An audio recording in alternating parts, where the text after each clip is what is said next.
This is Health Unabashed, broadcasting live on Healthcare Now Radio. Health Unabashed is where healthcare meets innovation, insight, and impact. We engage top industry minds to explore the future of health and wellness, from visionary thinking to sustainable models, policy reform to frontline delivery, and ultimately the real-world impact on public health.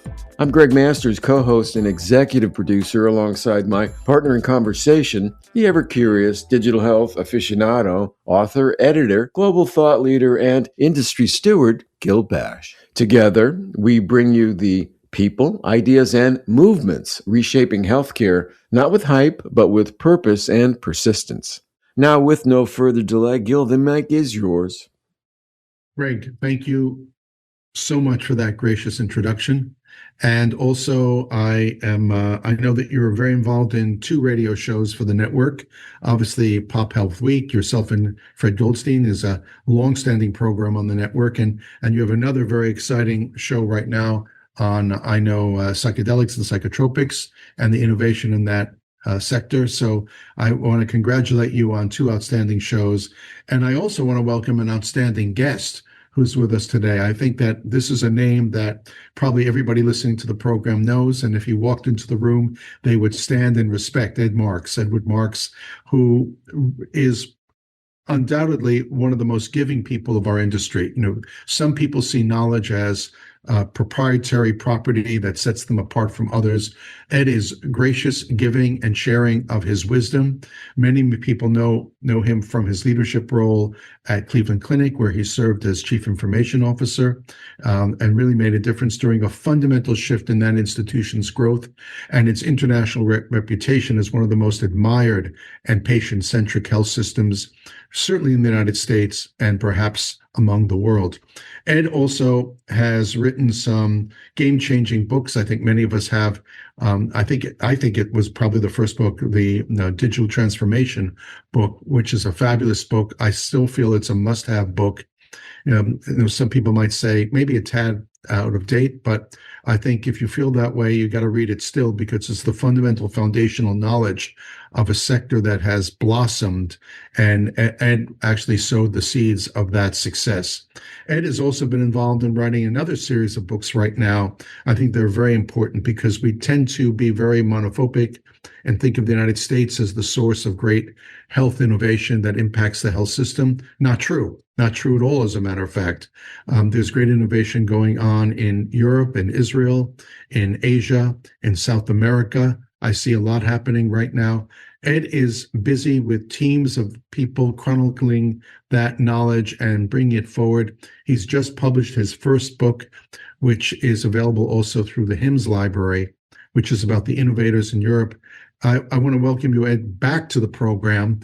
We don't usually have people back twice, but we make special exceptions to that rule when we have exceptional people. So obviously you're one of them. Ed, welcome. Well, thank you, Gil. It's a thrill, as it was the first time.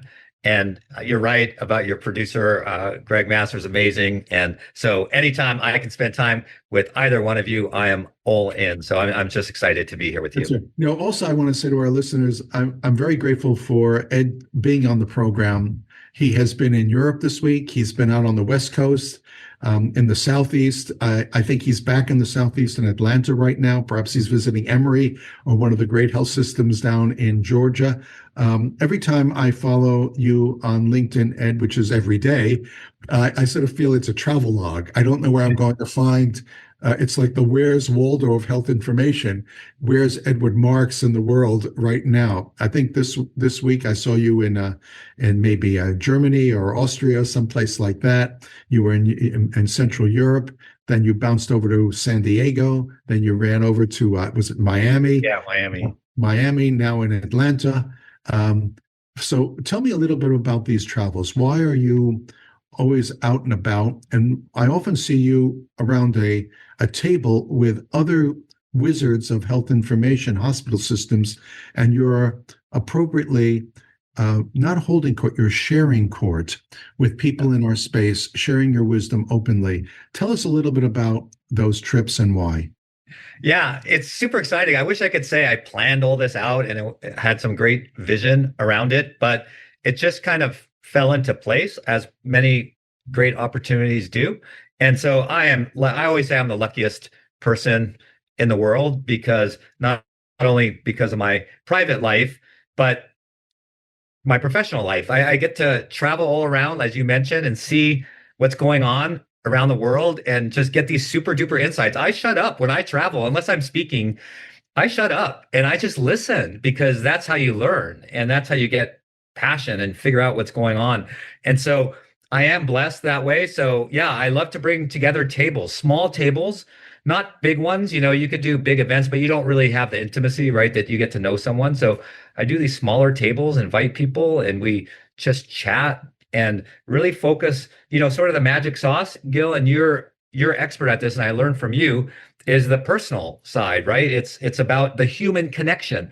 And of course, we're going to talk about the things that we're passionate about, where healthcare tech meets and collides with clinical practice, and together we save lives and scale around the world. Of course, we end up talking about that, but it starts with that personal connection. And I think that's why people come and show up, is because of that personal connection, because it's not all, business, it's not all, tech jargon, tech talk, but it's just like, man, we're humans and we need one another. So that's sort of the catalyst that brings the people together. And yeah, one thing just led to another, and I get invited all over the place, and it's hard for me to say no. And then the last thing I'll say, in a kind of funny way, but kind of true, is it's good for my marriage. So Simran has a very busy clinical practice.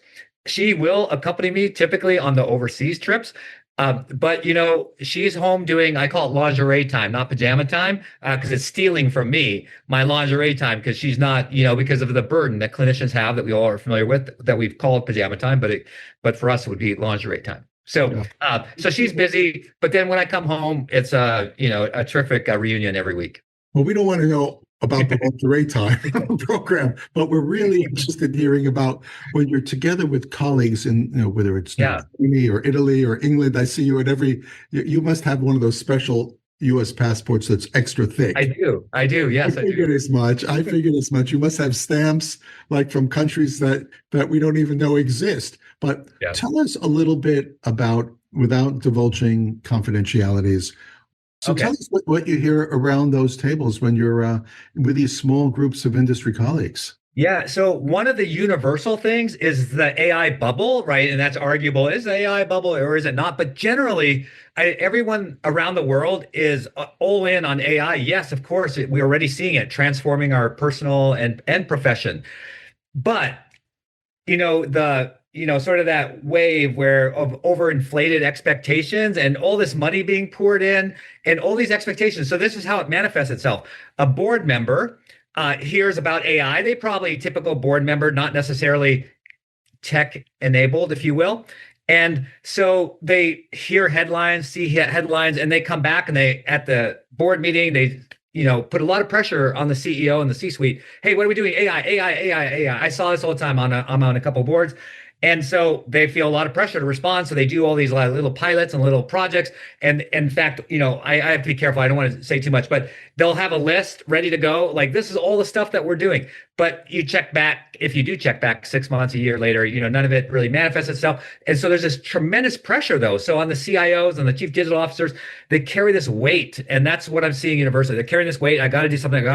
So they rush into things, and then we don't get what we expected in the return. So a little bit of this bubble, although it's definitely happening, right? That's obvious. But I like the ones who are taking a little bit more measured approach. So I'm seeing that trend start to happen, where they're saying, okay, we responded to the pressure and we threw up a bunch of things, but now let's be a little bit more measured and precise. So that's one thing that I'm seeing universally. The other thing that continues to trip up organizations is, and this is actually to your point in your introduction about the book Digital Transformation, which was written during the time of COVID, it still holds true to the fundamental principles. And one of them is like, don't have too many chiefs. And so this is a burden throughout multiple countries where we keep adding chiefs. We think the answer is adding chiefs. So we add a chief digital officer, we add a chief AI officer, a chief analytic, you know what I'm talking about, more and more chiefs. Well, that only makes our systems, less responsive. It adds bureaucracy, too many layers of decisions. And so that's really hurting us, I think, in our ability to execute, not just AI, but anything really. And so, and then, then all those people, right? They get hired, and what do? They hire more people. And so we're increasing the administrative burden on these health systems. And so that's what we see a lot of. But there are some differentiations, and we can certainly talk about that by geographical regions. But generally, those two things sort of hold true. Like too many chiefs, and making all this bureaucracy, and then the pressure of like, I got to get something done, even though I know it's not going to stick. Yeah, listening to that, I think some of the biggest challenges that we face in the system is leadership. And you're talking about chiefs, means there's no leaders. There's no leader. There's like everybody is a tribal leader. Yes, that's a problem. And governance.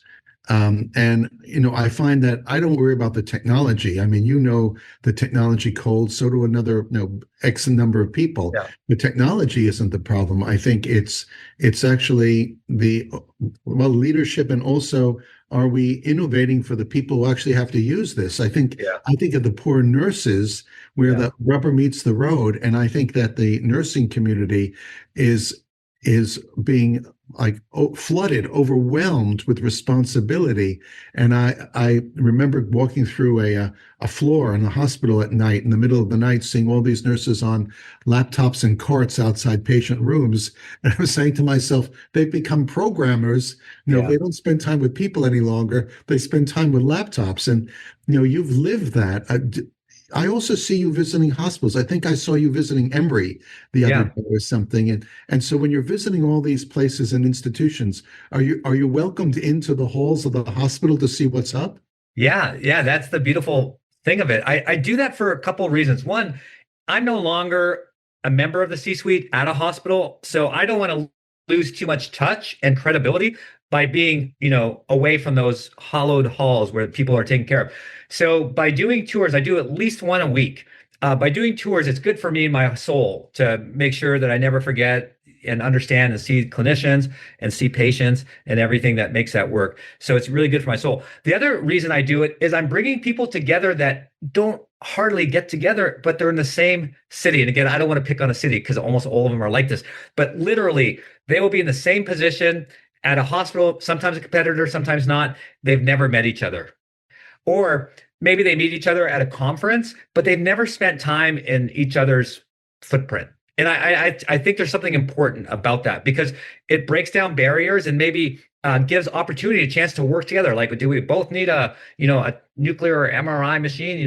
Maybe we can partner in different ways. And we've seen some of that as a result. So that's why I love to do it. I just get so energized. I'm almost to the point that I would want to go back and do it, although I don't. But I do think about it. It does, because I see the patients.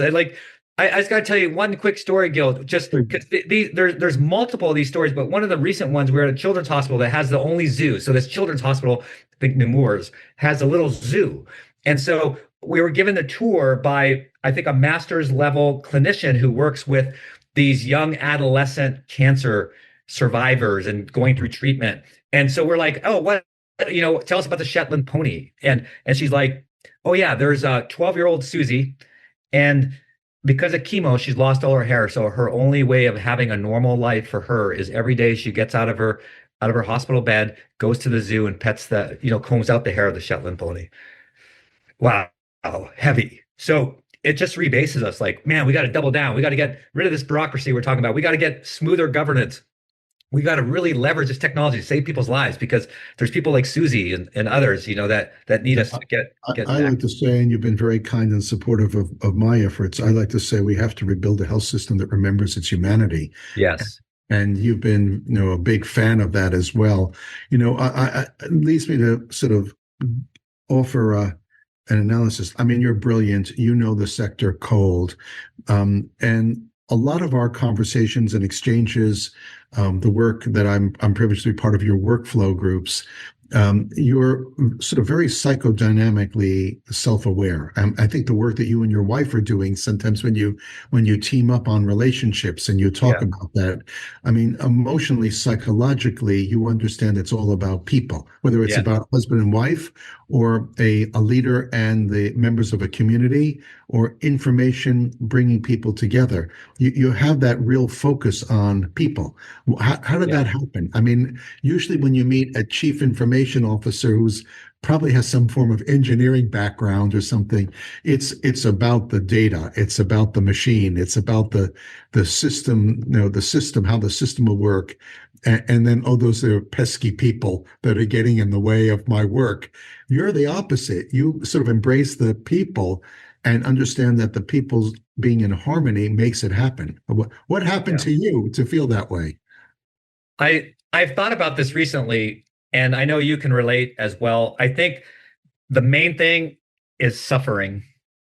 I think you have to suffer to gain tremendous compassion for others, because when you've experienced suffering, you understand what it's like for other people who suffer. If you've lived a sheltered life, it's hard to replicate. You can do things. You've got an excellent book. You've got excellent podcasts. You do a lot in the industry along the same lines. Other people do. We can do these hospital visits, things like that. I think all that's helpful. But if you haven't yourself suffered, I think it's hard. And so I grew up as youngest of 7. I had sisters, I think, which really helps build into my life. I had my mom, this beautiful soul, suffered her entire life. She finally died of ovarian cancer. But even before that, she had rheumatoid arthritis, and she had so many surgeries. And I just grew up like that was a natural thing. I just watched my mom suffer and be so frail and need all this medical attention all the time. And I know it hit me in my soul. I mean, I never knew it at the time, right? It's hindsight. But I think suffering. And then even when I came to the United States as basically an immigrant, and I was different, I looked different, I dressed different, and kids made fun of me. And I was suffering like as an adolescent kid during very formative years, 12, 13, 14, 15, like my identity. It was hard. But I worked through it, right? And that builds our resilience, and it builds this capacity in us to open ourselves up and understand, well, I don't want other people to suffer like that. So I'm going to do whatever I can. So kind of a long answer, but I think that's a big part of it, Gil. Just tuning in, you're right on time for Health Unabashed on Healthcare Now Radio. Stay tuned. Plenty of thought-provoking insights yet to share. It's to be in touch with that. Some people want to suppress those years and those experiences, and it's not who they are. In other words, this is who I am now, but you've retained the totality of who you are, which is unique unto the self. And I feel that whenever I read something, you are so personal in your communication on, let's say, LinkedIn. It's not a positioning communication. It's like, here's who I really am. Yeah. Now, I wanted to explore with you your most recent project. You've taken upon yourself a very interesting, I guess, initiative. I don't think anyone else is doing it to the best of my knowledge. Most of us, including myself, have written things that deal with the U.S. I just wrote a piece that appears in an Israeli magazine on AI and friction, the friction of health innovation that appears in CTech. But for the most part, the U.S. is seen as this monolithic generator of innovation for the world. Not true. Now, right. I know you just have a book out right now on Innovation Europe. Tell us a little bit about the spark of that book and the genesis of this global series. Yeah. So Voice of Innovation started about 8 years ago, the first one. And I was fortunate wherever I served, had very little to do with me. We were very innovative. And so I was always being asked by HIMSS and other organizations to speak on innovation. So I just took what I was learning from everyone and put it together. And then they asked us to write a book, or me to write a book. And then I was like, man, if I write a book, it's going to be a pretty thin book. But if we open it up to the community, to the larger family, it could be a significant book. So that's what we did. We adopted an innovation framework that came from HIMSS. And then these books are built around this innovation framework. So you could, even though the stories may get old, right? Like one of them was on AI that was outdated the day it was written or published. But what's not going to get old is the framework. So you could be gifted this book, which all royalties go to help cure cancer. You'll be gifted this book, which is essentially a playbook. Like, oh, here's a framework, and you don't have to adopt it exactly. You can use it as a general framework or make your own adjustments.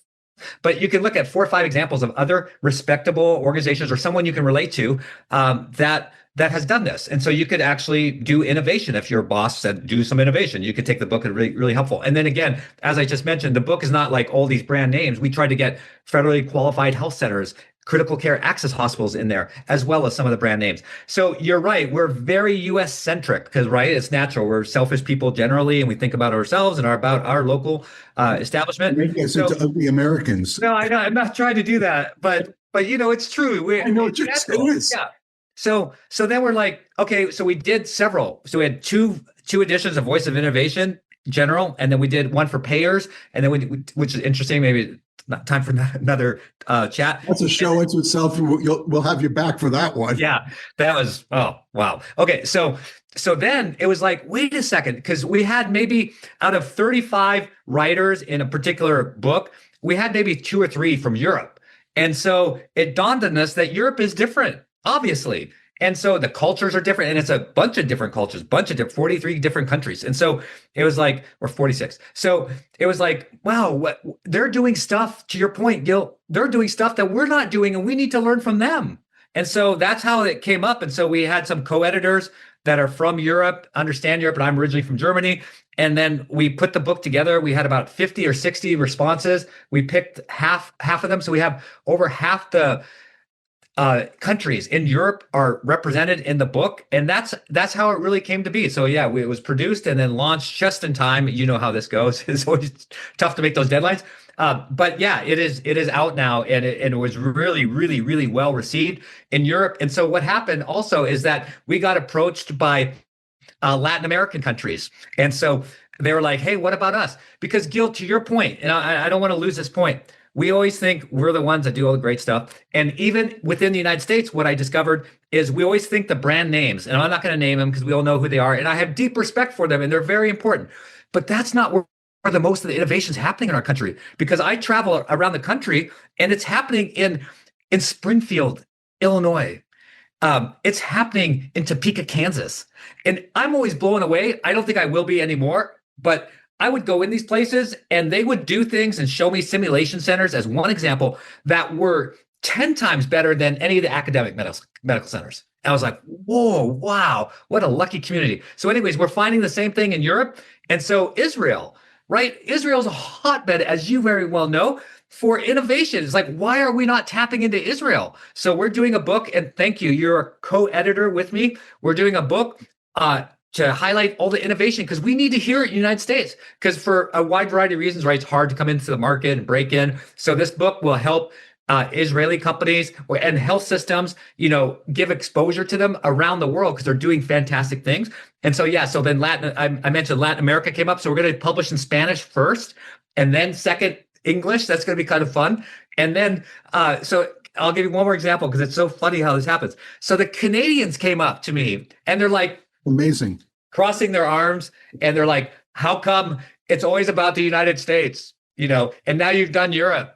What about Canada? And so we're like, all right, we'll do Canada. And then the same sort of thing happened, although we're not very far along on the Middle East. It was the same thing. I got invited I was at HIMSS Europe, but Middle East HIMSS had their own little private reception, and they're like, hey, Ed, come over here to our private reception.